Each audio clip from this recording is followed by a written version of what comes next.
Buenas tardes, ¿cómo están ustedes? Me llamo Henry Arevalo Herreros, soy economista de profesión, graduado en la Universidad Nacional de Callao con estudios de posgrado en UPC. Acabo de terminar un MBA en la Universidad Ricardo Palma y tengo 25 años de especialización en finanzas, banca, administración, tesorería. 25 años de experiencia en empresas netamente privadas. Aprovecho esta oportunidad para agradecerle a la Cámara de Comercio de Lima por el espacio brindado para el presente webinar. Adicionalmente también al Instituto de Administración de Negocios de la Cámara de Comercio de Lima y a su directora, la señora Diana Ferrer. Muy bien, vamos a empezar nuestro webinar. Es un tema muy importante porque nosotros como país hemos tenido muchos problemas a través de la historia. Sin embargo, los impactos, tanto internos como externos, no han sido en demasía y no han sido bajo tres factores como ha ocurrido en esta pandemia. Recordemos que en el año 1982 la economía cayó menos 12 puntos, se destruyó el aparato productivo del Perú porque tuvimos un mega niño, una hiperinflación galopante que no afectó lógicamente al mundo, pero afectó nuestras exportaciones primarias. Hemos tenido el impacto del 2008 con la caída del mercado norteamericano, pero fue un impacto externo. Hemos tenido también un shock financiero en los años posteriores, pero esta vez tenemos a tres enemigos en uno. Tenemos el shock de oferta externa, por la caída, por ejemplo, del barril de petróleo, que a la fecha está en 37.31. Tenemos el shock de demanda externa por la misma pandemia, que es un virus invisible, no destruyó industrias, no destruyó negocios, empresas, bodegas, está destruyendo personas. Entonces, ese shock de demanda externa se reflejó con China, porque China contrajo sus compras al exterior y nosotros somos los principales exportadores de materia prima, en este caso cobre, plomo, zinc. Fuera de ello, tenemos un shock financiero, ¿no? Hemos tenido shock financieros entre el 2007 y el 2009, pero este shock financiero ha sido terrible. Los bancos han tratado de la mejor forma de llevar liquidez a ciertos usuarios y a ciertas empresas, en este caso el 60-70% de las empresas en Perú, que son pequeñas empresas, para que no caigan. Entonces, hay un trabajo constante del gobierno y, lógicamente, el impacto ha sido terrible. Hoy día vamos a ver la situación de la economía peruana a raíz del COVID y el efecto del PDI. Los sectores afectados están graficados para explicarlo, para que usted lo entienda. La reactivación económica, cómo han sido las fases, cuáles son las trabas desde mi punto de vista respecto a esto.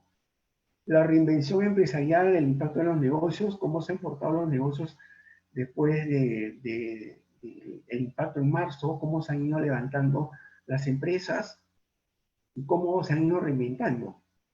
Lógicamente tenemos unos casos reales. En la parte final, la perspectiva de la economía peruana hacia el último trimestre y cómo está también, en opinión de este economista, de este modesto servidor, cómo está la economía mundial, que es importante, ¿no?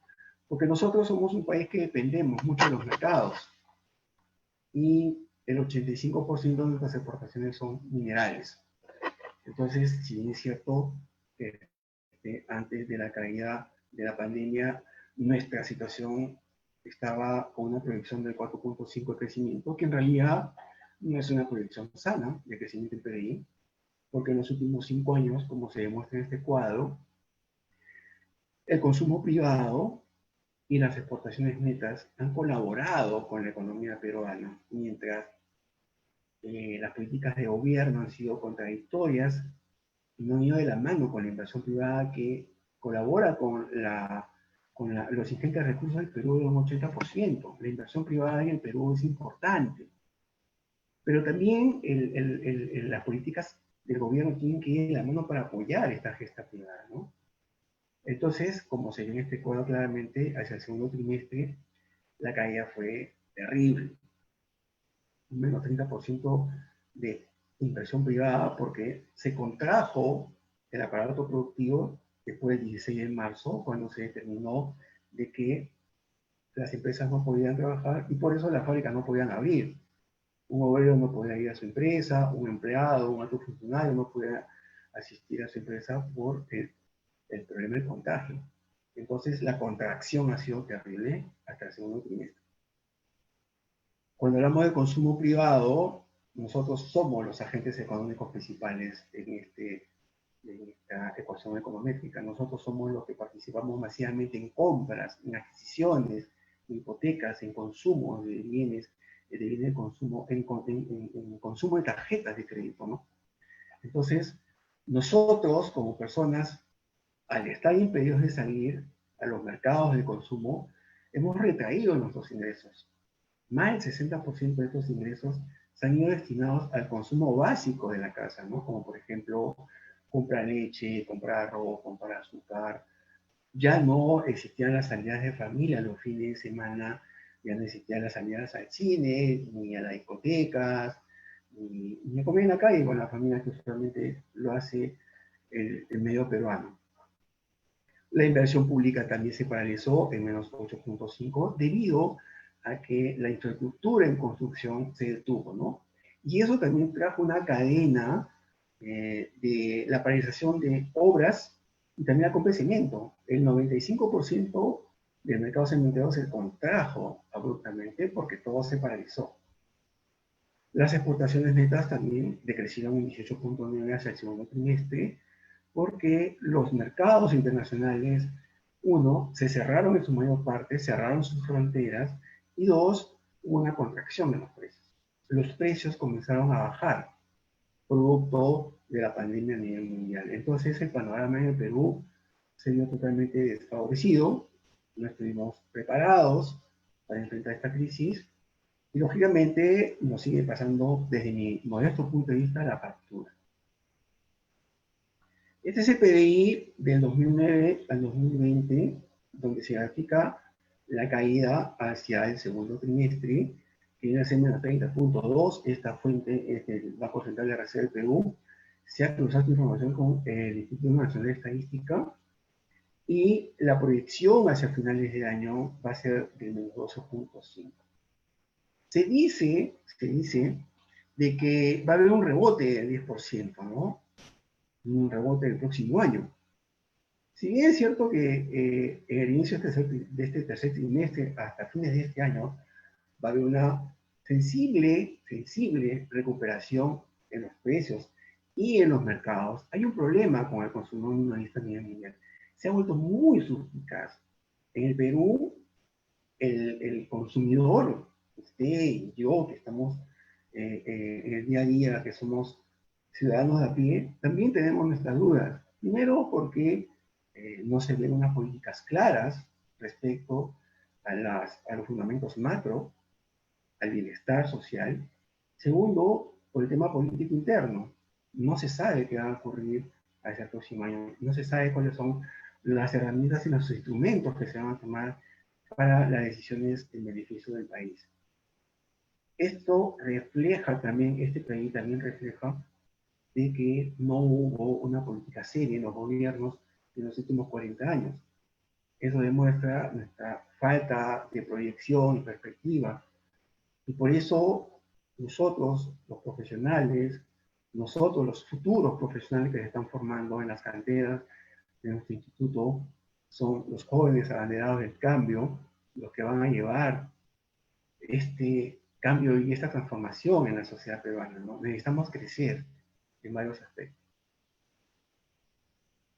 El PDI del 2020, de una forma muy general, muy gráfica, en la cual se ve claramente la contracción en todos los aspectos económicos. Hay servicios muy golpeados, como el turismo, servicios en global que representan el 50% de la economía y que han sido seriamente golpeados. El actual gobierno, si bien es cierto que aplicó muchos instrumentos en el camino, a partir del 16 hacia mayo de este año han sido insuficientes. Y hay muchas razones por las cuales estas ayudas han sido insuficientes, ¿no? Sobre todo por la traba burocrática, los papeleos, los trámites que se tienen que hacer. Hay que pagar dinero para abrir o reaperturar nuestros negocios. La caída en estos rubros, como por ejemplo pesca, agricultura, acuicultura, se ve reflejado en lo siguiente. La caída más drástica, como se ve en este cuadro, ha sido alojamientos y restaurantes, que está ligado al servicio de turismo y consumo. Los más golpeados han sido los hoteles, los guías de turismo, los que venden recuerdos, souvenirs. Hay departamentos que han sido muy gráficamente muy golpeados, como Cusco, Puno, Arequipa, Tacna, Huancayo, Ayacucho, han cerrado negocios, pequeños negocios. Sin embargo, la perspectiva es que se presente una leve recuperación hacia este año. En el caso de la extracción de gas, petróleo y minerales, como se refleja en el cuadro que cayó menos 34.1, esto se vio reflejado ¿por qué? Por la coyuntura internacional. China ya no requirió cobre, plomo, zinc, aparte de que las unidades mineras cerraron. Un rubro estratégico como es minería estuvo de para hasta mayo más o menos, y con ciertos alineamientos sanitarios que fueron muy exigentes a nivel de las empresas y que lógicamente se dieron. Hoy día se están viendo los resultados, hay ciertas recuperaciones que vamos a ver más adelante en la presente conferencia. Cuando nosotros desarrollamos el cuadro que acabamos de ver, por ejemplo, vemos en la producción agrícola que sí es cierto que creció 1.1, esto se debe a que el sector estuvo trabajando, no paralizó. Este cuadro refleja los principales productos de exportación y de consumo interno que sí se mantuvieron en el mercado. Ojo, cuando hablamos de exportaciones como por ejemplo el mango, el espárrago, el arroz cáscara, hablamos que se han generado volúmenes mayores de producción. Sin embargo, los precios cayeron, como todo el mercado internacional. Los precios cayeron abruptamente y eso hizo de que se contraiga el mercado, ¿no? De que entre menos divisas, de que entre menos dinero a las arcas fiscales. Sin embargo, el rubro agrícola ha tenido un buen comportamiento y eso se refleja en estos indicadores. En el sector minas, minerales, ¿qué ha pasado con el sector de minas? Bueno, lo reflejamos en este cuadro, donde vemos claramente que muchos productos mineros de exportación, netamente mineros de exportación, cayeron. Cayeron porque, si bien es cierto que hasta antes del 16 de marzo las empresas mineras trabajaban al 100% y después se le dieron ciertas restricciones hasta mayo, la producción se redujo más del 40%. La inversión minera se redujo más del 55%.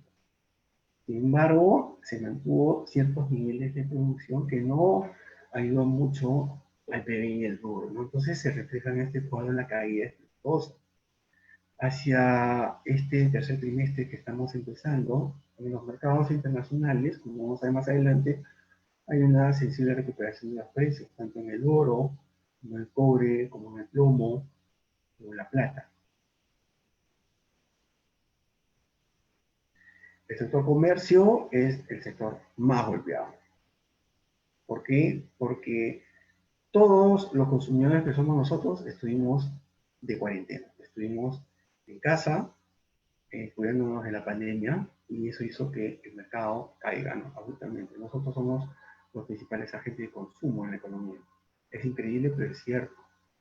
Entonces, ¿qué ha pasado? Los negocios cayeron, cerraron, quebraron en la mayoría de los casos porque no sabían dónde colocar la producción.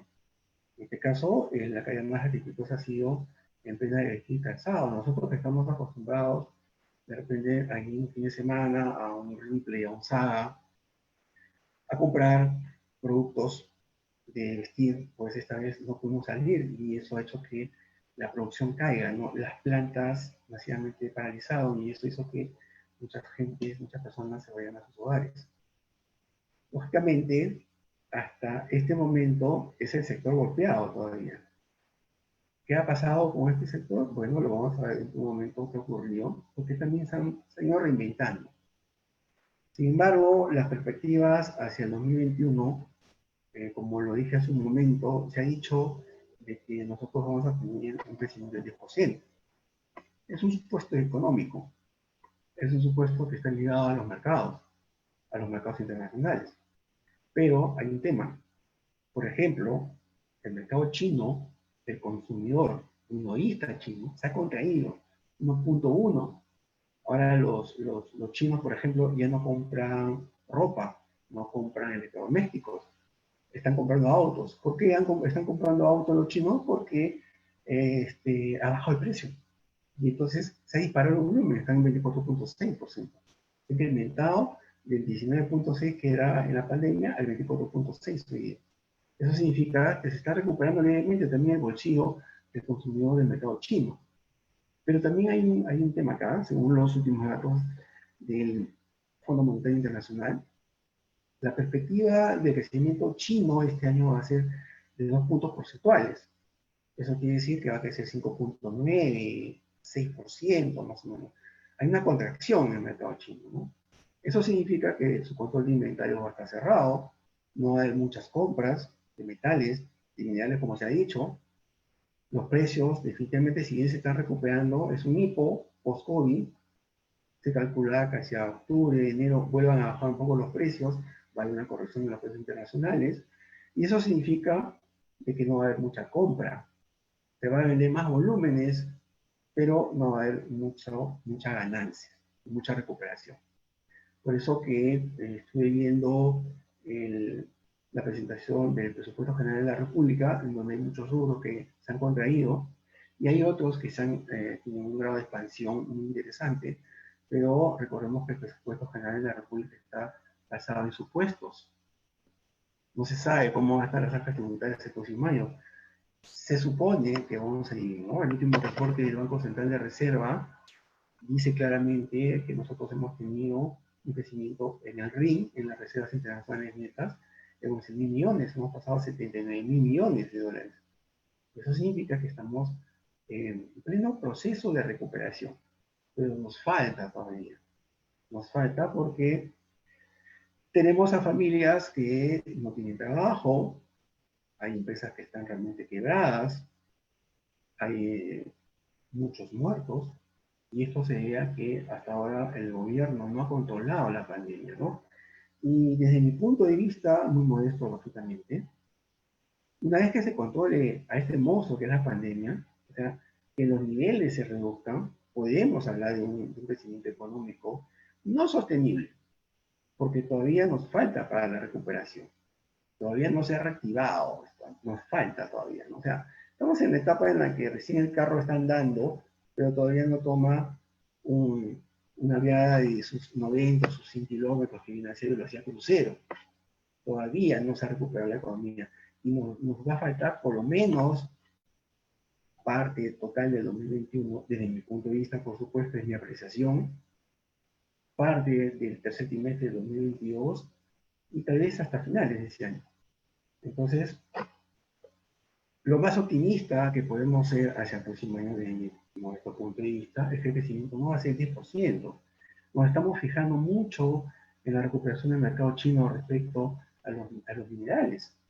Pero en realidad hasta los chinos están temerosos de un rebrote, porque están en este momento, por ejemplo, en Hubei, en Wuhan, hubo un rebrote de 10 casos que están ya totalmente aislados. O sea, los chinos han logrado controlar. ¿Qué tenemos que hacer nosotros en el Perú para que podamos decir que vamos a una reactivación, ¿no? Tenemos que controlar tres factores. Los chinos tienen 7 factores, ¿no? 7 factores que lo estoy viendo hace buen tiempo, ya lo estoy leyendo, analizando, muy interesante. Pero acá en el Perú solamente se necesitan 3 factores. Primero, el control sanitario, que son los enfoques que tenemos que ver a nivel de región, dónde están la pandemia enfocada, es uno. Dos, tenemos que ver los descartes masivos. Actualmente el gobierno está haciendo descartes que no llegan ni a 50.000, porque están en un promedio de 20, 30.000. Tenemos que hacer descartes masivos en 100.000 por lo menos al día, para que la data, la estadística sea más reciente. Y segundo, el tema sanitario. Hace más de 40 años el Perú no construye un mega hospital, ¿no? Es algo incomprensible siendo un país que tiene mucha riqueza, ¿no? Y eso se debe a que lamentablemente en el país no tenemos autoridades eh, profesionales que tengan un nivel gerencial, ¿no? Las regiones, desde mi punto de vista, se manejan desde una perspectiva gerencial, manejar eficientemente el gasto, y este gasto tiene que traer desarrollo. Anualmente los gobiernos regionales y los gobiernos locales, que son las municipalidades, solamente utilizan hasta el 25% de ese dinero que le da el gobierno central a través del MEF, y lo devuelven porque no tienen cómo sustentarlo. Entonces nos falta el nivel de gerencia, nos falta el nivel de creatividad, nos falta el nivel de hacer proyectos serios de crecimiento. ¿Qué es lo que hizo el gobierno para enfrentar el COVID? Lo estamos viendo en la presente PPT. Si bien es cierto que desde el principio a nivel Sudamérica se nos halagó mucho por ser un país que estaba elaborando la bandera hasta el 12% del PIB en el gasto respecto a la pandemia, hubo un momento en que el gobierno ya no tuvo el control del mismo, y eso es razonable por el tema sanitario, ¿no? Los hospitales a nivel nacional colapsaron, nos faltó mascarillas, nos faltó medicamentos, nos faltó oxígeno, planta de oxígeno, nos faltó planificación. Entonces, si bien es cierto que los fundamentos macroeconómicos por los cuales muchos economistas se vanaglorian, la verdad que a mí no me sorprende esto, porque si no vamos equiparando el desarrollo y el bienestar de la sociedad peruana como tal, entonces no podemos hablar de un desarrollo económico, monetario, ¿no? Tenemos que ir la paz con el bienestar de la población, que tenga esa oportunidad de crecer, esa oportunidad de desarrollarse, y esa oportunidad de aportar al país como de ser profesionalmente, ¿no? Hay muchos jóvenes que están estudiando a nivel remoto, a nivel virtual, y están con todo el ánimo de aportar al Perú, y hay que apoyarlos mucho, ¿no? Se han aliviado las cargas tributarias a nivel nacional, estas han corrido, los pagos de declaración jurada han corrido por meses, la recaudación tributaria también va a caer, se está pensando recurrir al endeudamiento. Estuve casualmente viendo el informe interanual que presentó la Ministra de Economía. Es muy interesante, pero muy optimista. Es que es, creo yo, más realista respecto a lo que está pasando en el país, ¿no? Optimistamente, como decimos, no vamos a crecer 10%, apenas crecemos 2.5%, con el rebote 2.6% tal vez, esperemos. Hacia el 2022 el crecimiento va a ser 3.3, 3.4. No vamos a llegar al 4%, porque el 2021 es un tema netamente electoral, un tema político. El próximo gobernante que se siente en el Palacio de Gobierno va a tener mucho que hacer, y por lo menos se va a demorar un par de meses hasta que se adecue a la nueva realidad. Estamos hablando más o menos de agosto, septiembre, el próximo año ya. O sea, el 2021 es un año que esperemos que sea para bien, y eso sin contar el rebrote que puede existir, ¿no? Salvo que la vacuna también llegue al Perú lo más pronto posible. Sin embargo, veamos cómo está el entorno, veamos cómo está nuestra realidad. Un 85% de la población no está en planilla, un 65% es informal. En China, por ejemplo, antes de la pandemia, el gobierno chino siempre trató y persiguió a los informales, porque en todo el mundo hay informales, ¿no? Nosotros no somos la excepción. Ahora, ¿qué ha hecho China, por ejemplo, desde mayo, ¿no? Ha traído al informal que está en la calle vendiendo, a educarlo, a apoyarlo, en todo aspecto, a fortalecer ese negocio, ¿no? Porque definitivamente ese negocio va a traer ingresos al fisco.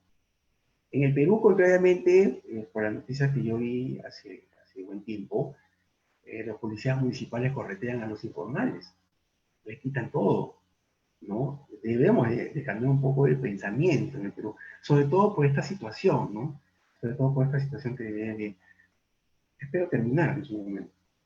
Entonces, cuando hablamos de los programas, hablamos, por ejemplo, de Reactiva Perú, 60.000 millones de dólares, donde hubo cierto atraso respecto a cómo se iba a manejar esto, porque el gobierno no quería asumir gran parte de la colocación, salió la subasta, sabemos que bancos estuvieron colocando muy activamente esto, hubo muchos reclamos porque no llegó a todos, no se pidieron muchos requisitos, ahí nomás nos dimos cuenta la informalidad que hay en el comercio, en la industria pequeña y en la mediana en el Perú.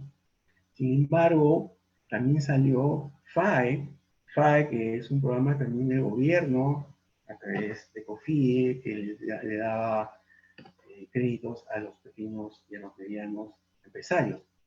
FAE tuvo una época, un periodo muy pequeño, porque Reactiva era en realidad el paquete más grueso, y va a salir otro programa, que es Reactiva 2, lo que falta todavía, ¿no? ¿Qué es lo que se busca con esto? Que los pequeños y los medianos empresarios, pues, puedan cubrir sus obligaciones con sus proveedores, para que realmente la economía comience a andar. Las grandes empresas también se han beneficiado con esto. Se habló mucho de que las grandes empresas se habían beneficiado, pero también hay que ver un tema, pues, ¿no? Las grandes empresas se han beneficiado en tanto la proporción que ellos tienen en estos financieros es enorme, pues, en comparación a una mediana empresa.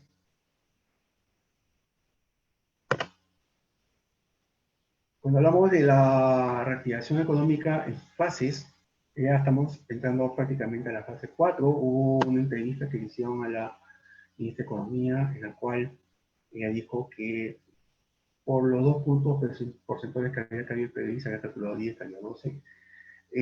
Se había dicho que la economía se iba a abrir en su cuarta fase este 31 de agosto, y ahora se está diciendo que se va a ir posiblemente en octubre. Si nosotros vemos qué ha pasado en España, qué ha pasado en Italia, donde se abrió discotecas, gimnasios, cines, restaurantes, centros campestres, lógicamente regresó el rebrote, hubo ahora focalización de pandemia, aislamiento por zonas, lo mismo va a pasar aquí. Ojo que la parte sanitaria de Europa se ha recompuesto, han aprendido la lección, o sea, se han recuperado en poco tiempo y están ahora mejor preparados para lo que pueda venir, pero sin embargo en Perú todavía tenemos ese problema. Por eso yo calculo que la fase 4 no debe abrir todavía. Es importante que la economía camine, ¿no? El ministro de Producción dijo que solamente falta 10% para que la economía esté al 100%. Pero en realidad, cuando hablamos de servicios, hablamos del 50%. Eso quiere decir que todavía falta. ¿Se logrará ello? Esperemos. Y sobre todo que el gobierno relaje un poco los trámites burocráticos, ¿no? Porque si no lo relaja, entonces, ¿qué va a ocurrir? Va a haber mayor informalidad, mayor evasión tributaria, mayor recaudación. Y eso va a generar mayor apalancamiento, mayor generación de deuda. Y eso no nos conviene, definitivamente. La pobreza monetaria en el Perú también ha crecido hacia el segundo trimestre. Se está comparando al año 2010. Y eso significa que cuando hablamos de la pobreza monetaria, hablamos de que un hogar donde se gana 1.408, entre 4 personas, tiene que vivir con eso. Lastimosamente en el Perú, las capas vulnerables que hasta antes de la pandemia estuvieron entre 750, 652, pues han vuelto a ser muy pobres. Y eso significa de que ni aún así, con la ayuda que se le está dando, se va a generar un alivio. ¿Por qué? Porque ¿dónde van a consumir? ¿Qué van a consumir? Tienen que consumir los bienes primarios, definitivamente, ¿no? Pero acá la idea es generar empresa. Vamos a ver más adelante en las PPT lo que ha planteado el gobierno. Pero, en mi modesto punto de vista, nuevamente, lo reitero, son ayudas temporales, no va a ayudar en nada a la economía todavía. ¿No? Se dice que va a pasar esto para que la empresa privada se reactive. Lógicamente se va a reactivar siempre y cuando la política de Estado ayude a la empresa privada, ¿no? Para impulsar. Entonces, si nos damos cuenta respecto a la pobreza monetaria y el PBI, la verdad no ha habido mucho avance. No ha habido una política seria. Hemos tenido políticas de ayuda gubernamental, ¿no? A las capas más vulnerables. Sin embargo, no ha sido suficiente. Y eso hace de que esta capa se expanda más, de una forma muy masiva. Tenemos que buscar soluciones, soluciones que sean más prácticas, ¿no? Más imaginativas. La oferta y la demanda global trimestral en el 2020 en el segundo trimestre también, lo que les estaba diciendo hace un momento, el consumo final cayó abruptamente hacia este primer semestre menos 12.2. La verdad que hay una contracción en el bolsillo del consumidor medio peruano. La empresa privada tampoco apostó porque se siente pues un poco suspicaz por lo que está pasando, ¿no? No se ven las medidas claras de lo que va a ocurrir. El consumo de gobierno también ha caído, por lo que les acabo de mencionar. ¿Qué es lo que tenemos que hacer ahora en el Perú? ¿Cómo podemos nosotros reabrir de una manera muy rápida la economía, ¿no? Para empezar, tenemos que tener un control sanitario, tenemos que tener hospitales que sean acorde con las exigencias del momento de la pandemia, tenemos que apoyar a los cuerpos médicos, tenemos que terminar de darle los bonos a los cuerpos médicos en el Perú, al cuerpo de enfermeras, el bono universal todavía no está llegando a todos, el bono horario aún no se termina de dar, y sin embargo, en el Perú nosotros somos grandes emprendedores, ¿no? ¿Qué es lo que pasó con muchos negocios? Los negocios de consumo han transformado un poco el giro. No han generado emprendimiento, no han generado emprendimiento. Lo que han hecho es modificar un poco su estatus de venta a través del retail. Por ejemplo, Platanitos es un ejemplo claro. Ha hecho una asociación con Market, con Supermarket y Arcor. Ahora, Platanitos vende vende condimentos, comida para que usted prepare en su casa, comida china, activaba el delivery que ya lo tenía, y está explotando mucho ese mercado de consumo. ¿Por qué? Porque el mismo consumidor no sale. Tenemos miedo de salir a la calle, nos podemos contagiar, entonces recurrimos a un teléfono y nos llevan en 48 horas nuestros productos. Casa Andina creó Casa Andina Home antes de la pandemia. Casa Andina iba a tener un crecimiento exponencial realmente muy interesante, iba a abrir 5 hoteles a nivel Lima, a nivel Perú iba a abrir 5 hoteles más. Entonces, a raíz de que Casa Andina recibía a extranjeros y a peruanos que venían del extranjero para que pasen la cuarentena en sus habitaciones, Casa Andina crea Casa Andina Home. Casa Andina Home es alquiler de cuartos. En este caso están los super matrimoniales y los cuartos dobles, que se alquilan por $700. Esta oferta está hasta fin de año. Y Casamina le da todos los beneficios a las personas que usen durante un mes ese cuarto. Como por ejemplo el Wi-Fi, el gimnasio, la piscina, el restaurante, el resto bar que tiene y todos los aditamentos que tenga al interior Casamina. Con esto que está haciendo Casamina, está innovándose en realidad. Está generando espacios nuevos porque quiere mantenerse en el mercado y lo está logrando, ¿no? A través de la innovación. Tenemos además a Jackpack. Jackpack es una empresa que se dedica al turismo, tiene unidades que desplaza a los turistas a nivel de Lima y a nivel nacional. Y entonces Jackpack descubrió que hay un déficit en el transporte personal de empresas, de altos funcionarios, de gerentes, de jefes, ¿no? Y esto hizo que Jackpack ofrezca un nuevo servicio, un servicio personalizado. En vez de que un funcionario, por ejemplo, vaya en un bus con el miedo al contagio, ¿qué hizo? Bueno, contrató a Jackpack, Jackpack me lleva seguro, con servicio de Wi-Fi, con servicio de aire acondicionado, con choferes amables y con una tarifa muy acorde, muy interesante. Entonces Japac está en esa línea y también tiene una cadena de hoteles que la quiere implementar como Anina Home para que se mantenga en el mercado.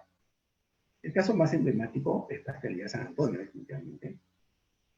Pastelería San Antonio se volvió un mini market, ¿no?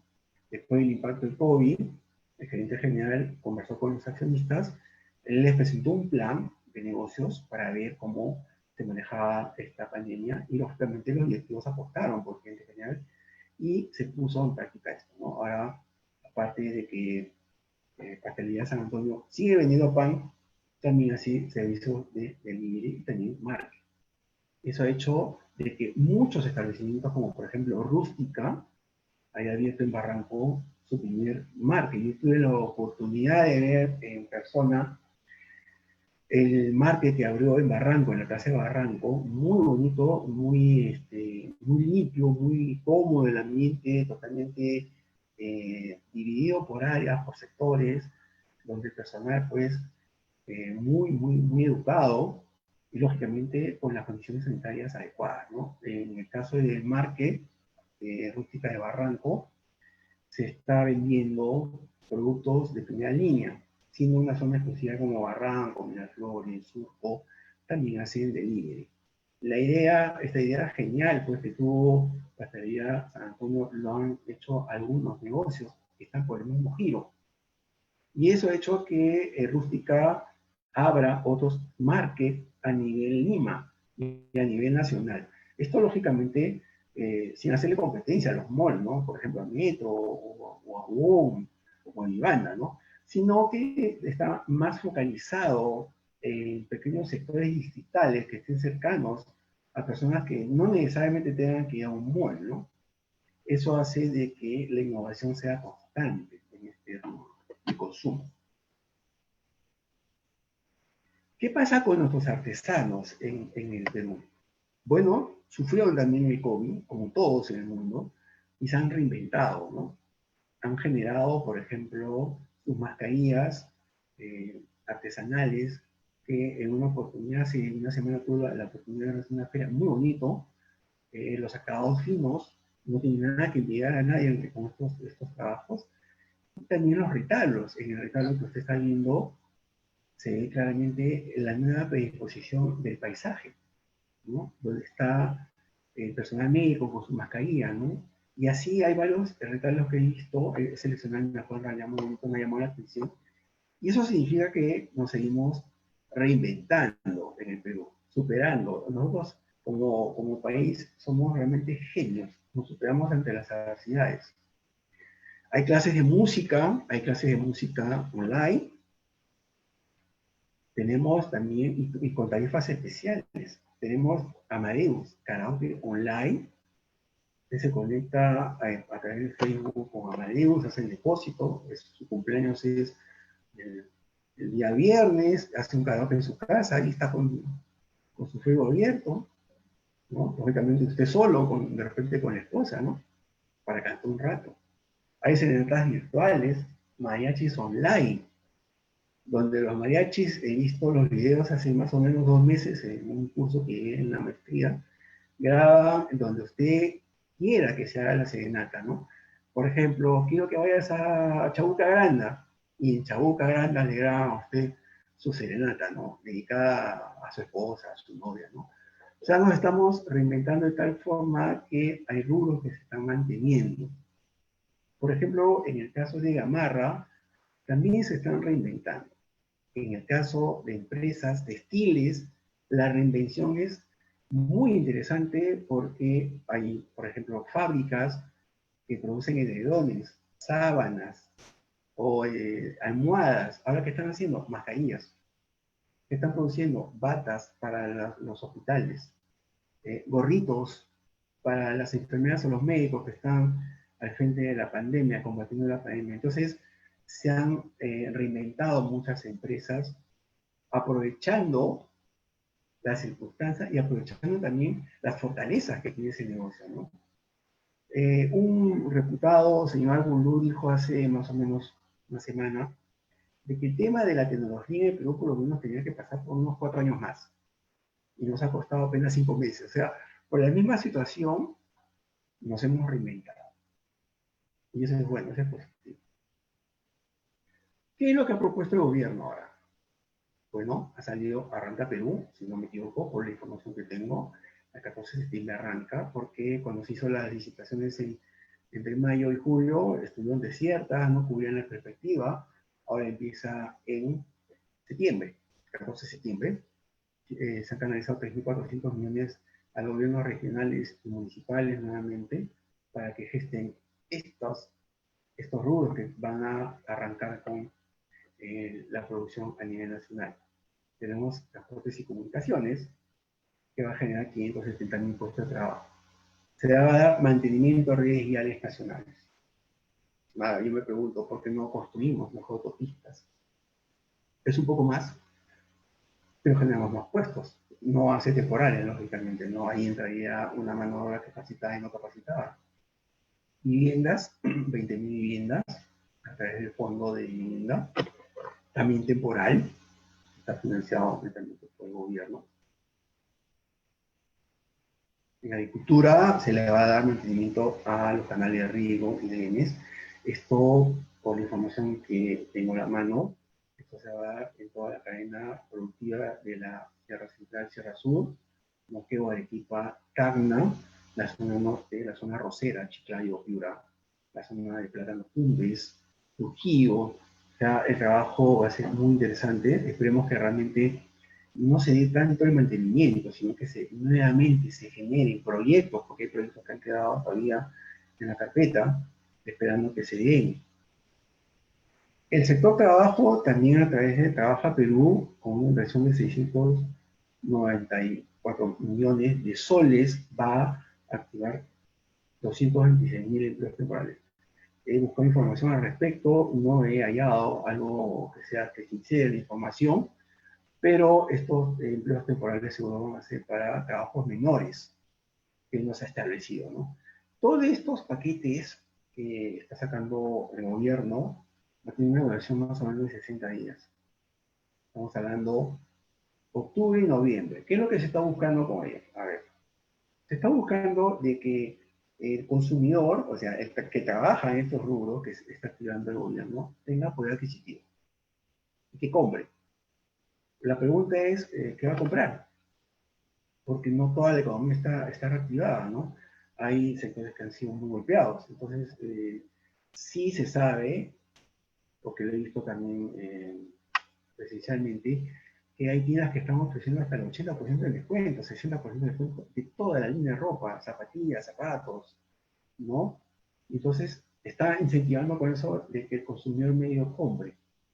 Se espera, lógicamente, que el consumidor adquiera bienes. Pero hay un problema en el Perú, así mismo aparte de ello, ¿no? Ustedes recordarán cuando se entregó la FP a muchas personas, lo que hicieron mucho fue comprar televisores, ¿no?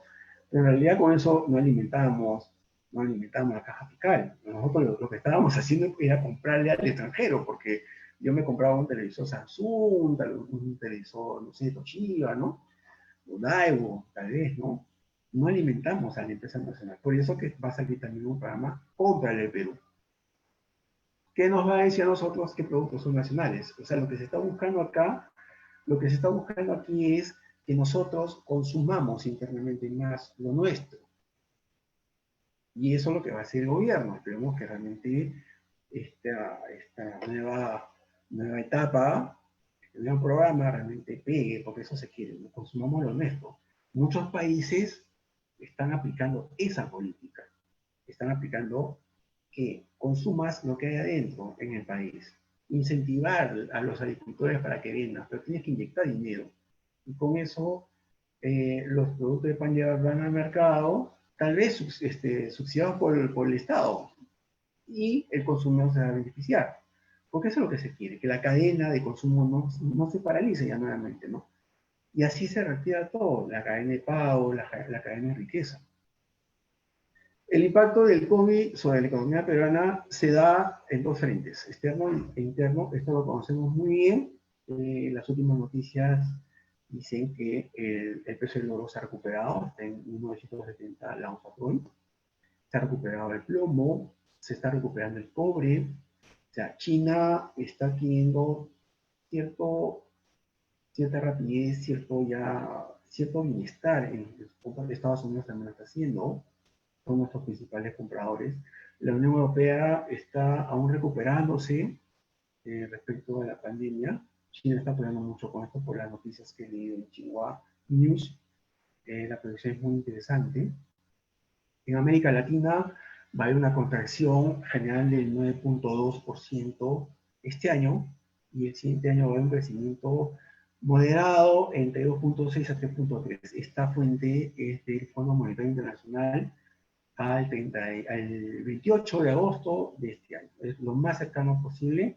Las perspectivas son interesantes. El consumidor medio latinoamericano va a estar muy suplicado, muy retraído, muy desconfiado, no va a querer comprar, va a preferir guardar mejor para comprar lo necesario, lo básico, ¿no? ¿Cuáles son las expectativas en el factor interno, tal como lo vemos en la PPT? Sí, es cierto que hubo una interrupción en la cadena de suministros y una producción que está reactivándose hacia el tercer trimestre. La demanda también va a estar muy contraída, va a crecer sensiblemente. Y las expectativas hacia fines de año y hacia el primer trimestre del 2021 aún son inciertas, porque se espera más participación del Estado. Lo que tiene que hacer el Estado, en este caso, con su política fiscal, es expandir la economía. Tiene que relajar la economía, ¿no? ¿Cómo va a relajar la economía? Pues ya lo está haciendo. De repente la relaja un poco más porque han bajado la tasa de interés. Pero tiene que dar ciertas facilidades a la entidad privada para que la entidad privada pueda participar de este crecimiento o de esta reactivación que todavía nos está dando, ¿no?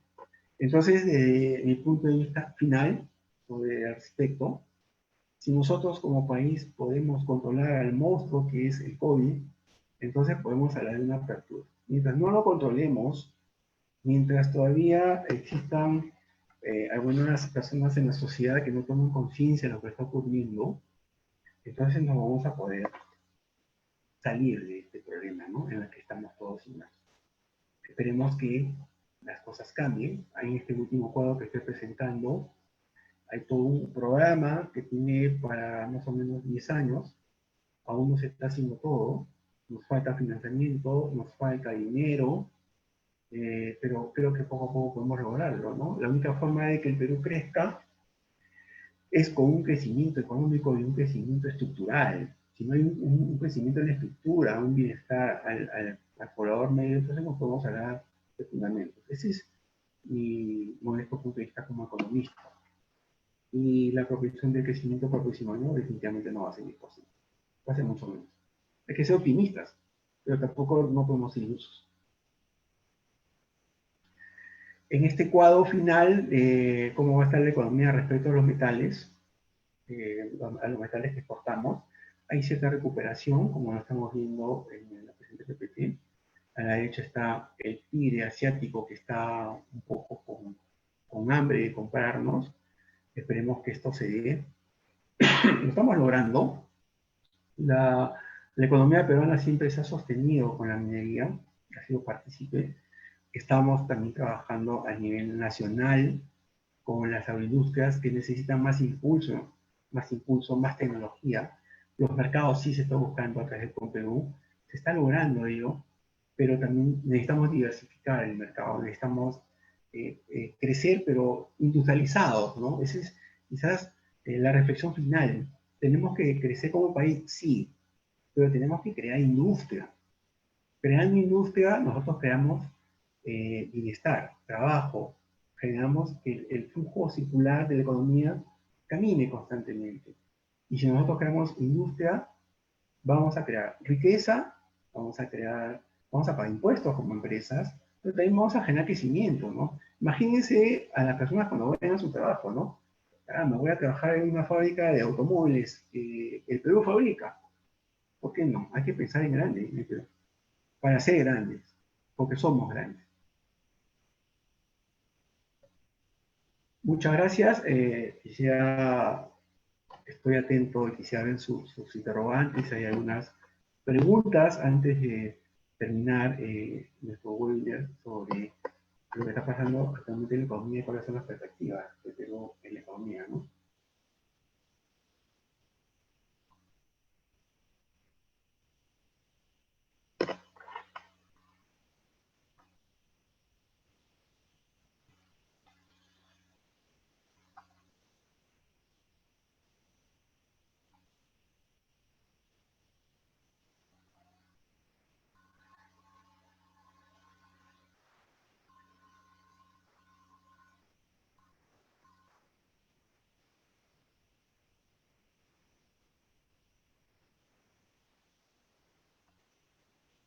¿Cuánto a nosotros nos va a costar salir de esta recesión? Porque sabemos económicamente que después de 2 trimestres caemos en recesión porque el aparato productivo cae, el desempleo se incrementa.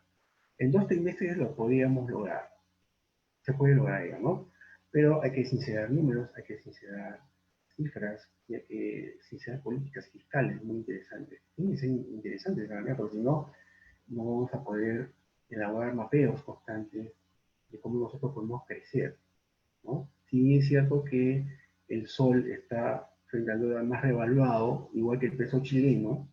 Nosotros necesitamos más que eso, ¿no? Nosotros necesitamos una política coherente. Siempre lo he manifestado hasta en las aulas universitarias, ¿no? La única forma que el Perú crezca es con una política de gobierno de 30 años, que sea constante y continua. Es la única forma. Industrializar.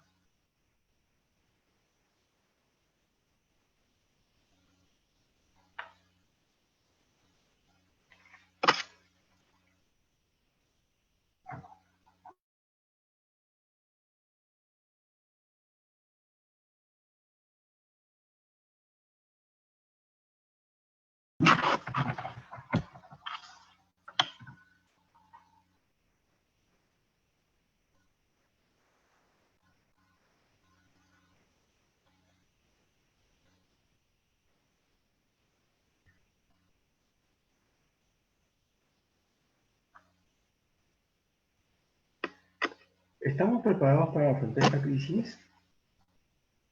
Bueno, hemos demostrado en los primeros 2 meses que se dieron las medidas pertinentes para cubrir 3 áreas específicamente, ¿no? Primero, en la parte financiera, la parte de la oferta y la demanda, por el shock que ya teníamos, ¿no? Esos 3 elementos el gobierno se encargó de cubrirlo.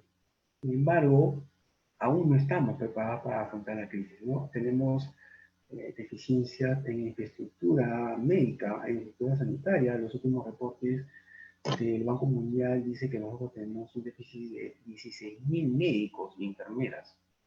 Tenemos un déficit enorme en hospitales. No hay hospitales regionales que sean macro hospitales. Tenemos tecnología atrasada, entonces tenemos que trabajar mucho en ello. Sí es cierto que en el presupuesto general de la República que ha sido enviado al Congreso, educación y salud se han incrementado, seguridad y tecnología han retrocedido. Entonces la pregunta es ¿por qué? ¿Qué ha ocurrido con ello, no? Si el mismo gobierno tiene esa perspectiva muy auspiciosa y muy alegre y feliz de que vamos a crecer 10%, pero hay que ser más sobrios en esto, ¿no? Tenemos que ver primero la recaudación. Si yo gano un sueldo mínimo y supuestamente a mí me van a incrementar el sueldo, yo no puedo gastar antes de que me den el sueldo de incremento, no puedo hacer eso. ¿Habrá recesión mundial? No, ya estamos en recesión mundial. El mundo ya entró en recesión y cada país está aplicando de diversas maneras sus políticas económicas, defendiendo su economía interna para soslayar y para salir adelante respecto a esta recesión mundial, ¿no? No, Latinoamérica también está mal. Brasil ha caído de los 9.2%. Al presidente de Brasil, no sé qué le va a pasar, lo quieren sacar porque él no había estado cuarentena. El número de infectados ha incrementado, igual que el número de fallecidos. ¿Cómo abarcaríamos el tema digital en esta economía a futuro? Bueno, los negocios, las empresas han cambiado. Antes, las empresas, por ejemplo, alquilaban oficinas con el tema de la pandemia, mandó a sus funcionarios y a sus empleados a sus casas con el teletrabajo. Se está ahorrando en alquiler, pero también se está tecnificando. La era digital ha saltado en menos tiempo de lo que se pensaba, como lo dijo el señor Gulú. En 5 meses hemos saltado lo que teníamos que hacer en 4 o 5 años. Eso significa que la era digital ya se posicionó, al menos de nosotros, ya se posicionó. En el mundo, la era digital ya está en el 5G. En China, por ejemplo, los técnicos mineros trabajan desde su casa de manera robótica manejando un scoop de mina de subterráneo, ¿no? Imagínense, qué tal tecnología que tienen ahora, ¿no? Entonces, nosotros podemos llegar a ese nivel, por supuesto. Mucho depende de la decisión que tomemos nosotros como país. Porque no solamente es tener reservas internacionales, y tenemos un cuadro de pobreza enorme. Vamos a crecer en pobreza este año. Entonces, ¿qué hacer? Porque los programas sociales, desde mi punto de vista, no ayudan. Yo no puedo darle a comer a un pobre. Yo tengo que enseñarle cómo puede conseguir esa comida. Tengo que crear industria. Y en el Perú hay empresarios que sí lo pueden lograr. Yo he conocido empresarios de verdad que sí han logrado ello, ¿no? Algunos piensan que el dólar se caerá económicamente y que aparecerá un nuevo dólar o control monetario mundial. Es cierto, la redención y reestructuración de la moneda. Bueno, lo que sucede es que todos sabemos que el dólar se amparó mucho en el oro, y esto fue después de la Segunda Guerra Mundial, cuando impuso la onza Troy por cada $36, ¿no? Y el que quería entrar al Fondo Monetario tenía que tener una cantidad de oro. 10 años después Europa se levantó y le dijo a Estados Unidos: mira, tengo esta cantidad de oro, lo quiero cambiar por dólares. Y entonces Estados Unidos quiso: uy, ¿ahora qué hago, no? En los 70 con Nixon se escudaron en el petróleo, el oro negro. Arabia Saudita se volvió un aliado estratégico de Estados Unidos. Entonces, el dólar se amparó en el petróleo. Pero la teoría económica dice, los mercantilistas dicen, de que el país que tenga mayor cantidad de oro es porque está bien respaldado también por su moneda. O sea, si la moneda tiene un buen respaldo, esa moneda sirve. Estados Unidos tiene dólar por todos lados, por todo el mundo. ¿Y quién lo respalda? Esa es una gran interrogante. En la zona occidental euroasiática, donde está varios países como Hong Kong, Filipinas, esos países, está Mongolia, está Indonesia en la parte asiática, quieren crear una moneda que sea yuan, porque el yuan está respaldado por el oro. Los chinos compran bastante oro, igual que los rusos. Pero, ¿qué ha hecho el presidente chino? No quiere entrar en esos problemas políticos, ¿no?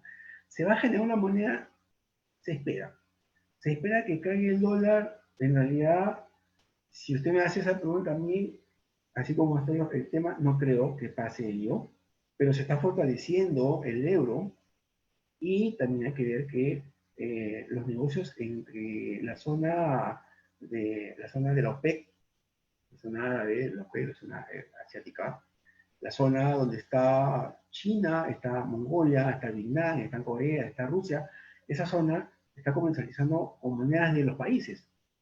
Por ejemplo, cuando China compra petróleo, paga con yuanes, ¿no?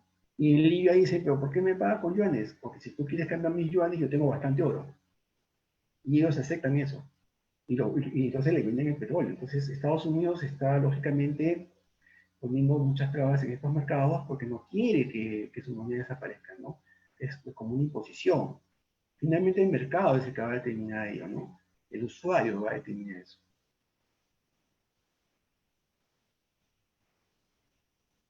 Si hay alguna pregunta más, por favor, con mucho gusto estoy aquí para absorberlas.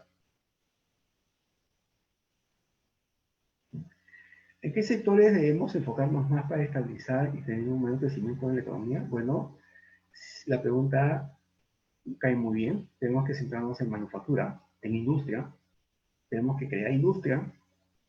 Tenemos que impulsar también un rubro que para mí es importante, porque yo trabajé en minería 10 años, la minería. La minería sostenible y la minería responsable, ¿eh? Tenemos proyectos como Tía María, Conga, que por temas políticos han quedado rezagados. Está en Chicay, hay varios proyectos, ¿no? Está Huacaca también, que está paralizado. Y también cuando hablamos de manufactura, hablamos de industria en todos los campos: mecánico, mecánico, textil, farmacéutico, químico, ¿no? Hay mucha industria acá, ¿no? Entonces, ¿cómo podemos nosotros impulsar a esa industria con tecnología? Sería conveniente firmar acuerdos país con país para tener esa tecnología, para que nuestros estudiantes técnicos estudien esa tecnología y la aboquen al país. Un ejemplo muy claro ha sido Corea del Sur. Corea del Sur en 30 años es una economía fabulosa. China lo hizo 40 años, copió lo que muchos dicen que los chinos, bueno, los chinos son malos, dicen copiando, pero los chinos tienen buena tecnología, una tecnología extraordinaria. Mongolia hace poco ha sido declarado país industrializado. Indonesia, Malasia, imagínense. ¿Podemos nosotros hacerlo? Por supuesto. Acá la respuesta es política, que no es nuestro tema hoy día. Si hay alguna pregunta adicional, con mucho gusto para ayudarlos.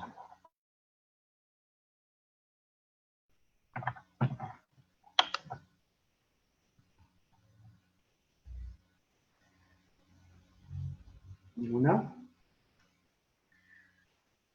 Bueno, quiero cerrar este webinar nuevamente agradeciéndole a la Cámara de Comercio por el espacio brindado y al Instituto de Administración y Negocios de la Cámara de Comercio de Lima. Muchas gracias y que tengan muy buenas tardes. Hasta luego.